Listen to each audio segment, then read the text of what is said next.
So let's bring in the Dean of Valuation, Aswath Damodaran of NYU Stern School of Business, to weigh in here. Aswath, pick it up right there. I know you had sold Tesla. We now had this quarterly results, which really there was not much there in terms of the business that would have given you a whole lot of encouragement. But what's your read on how it's valued now? No, I didn't sell it because I didn't like the company. I sold it because I don't like politics to become part of my investing. And so no matter what your story is about Tesla, you can't say it hasn't changed because it's become the center of a political firestorm. And that's not going away. So I think from my perspective, that is the biggest challenge with Tesla is how does that play out? In whatever they choose to do, whether it's robotics or automated driving, I think it's going to stay in play for the long term. And I don't think Elon Musk going back to Tesla is going to change any of those dynamics. Yeah, and again, I mentioned that this stock kind of just goes on these runs. It's obviously the favorite of retail investors, and it gets some rebuilding of momentum. And it doesn't have to have a Y attached to it all the time, not a Model Y, but a why is it happening?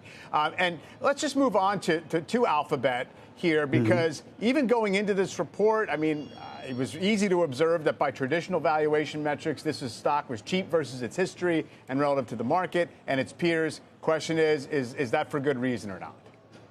No, I think the first quarter numbers kind of settle the fact of the near term is there damage. So far, no damage. The problem with Alphabet, and I would say with Apple as well, is what we're worried about now is not showing up in that first quarter's earnings report. With Alphabet, it's the antitrust stuff coming into play. With Apple, it's how will they deal with this China issue? Because they can't move their production of smartphones overnight to India, Vietnam, or wherever they plan to move it.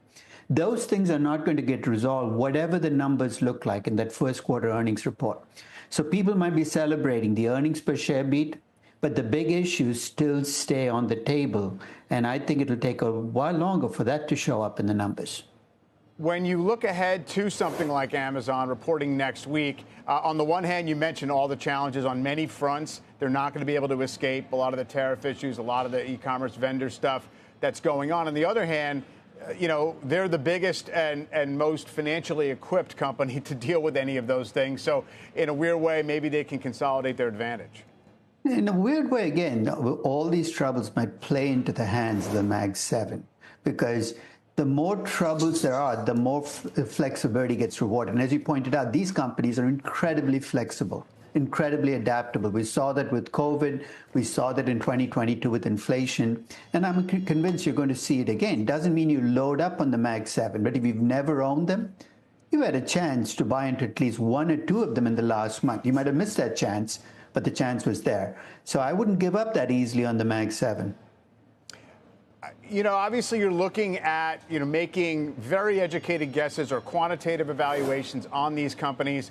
How would you recommend that an investor think about just the huge range of probabilities on the policy front that we're dealing with here that seem as if that's going to hold the key to how the actual real economy performs from here? You know what? The S&P 500 might end this month at where it started. And we think about day to day, the trauma we went through. Maybe the best thing investors could have done is left at the start of the month, gone somewhere without internet service and come back at the end of the month.